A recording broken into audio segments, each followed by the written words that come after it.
यायचं असेल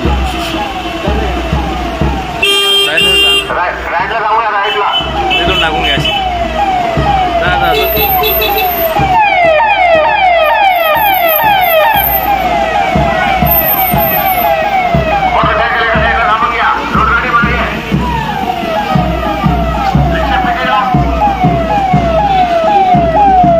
India viral news में आप सभी का स्वागत है। मैं सिकंदर रंगरेज।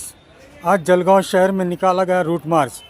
आगामी लोकसभा चुनाव के चलते जलगांव शहर के सभी पुलिस स्टेशन के अधिकारी व कर्मचारी, बॉर्डर सिक्योरिटी फोर्स के जवान, क्यूआरटी फोर्स के जवान व पद अधिकारी रूट मार्च में मौजूद रहे। आप देखते रहिए इंडिया वायरल न्यूज़।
येणारे लोकसभा निवडणुकीच्या अनुषंगाने जळगाव शहरामध्ये रूट मार्च करण्यात आलेले आहे। या रूट मार्चमध्ये जळगाव शहरातील सर्व पोलीस स्टेशनचे अधिकारी कर्मचारी आणि बाहेरून आलेले बॉर्डर सिक्युरिटी फोर्सचा अधिकारी कर्मचारी आणि आमचा क्यूआरटी आणि सर्व अधिकारी कर्मचारी सर्व लोक आज रूट मार्चमध्ये सहभाग घेतलेला आहे।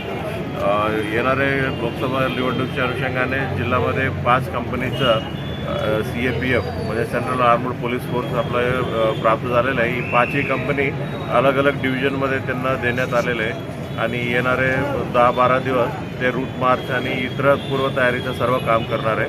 सर्व आता जळगावमध्ये ते झालेलं आहे आणि प्रत्येक ठिकाणी अशा रूट मार्च आणि पूर्वतयारीचं सर्व काम होणार आहे।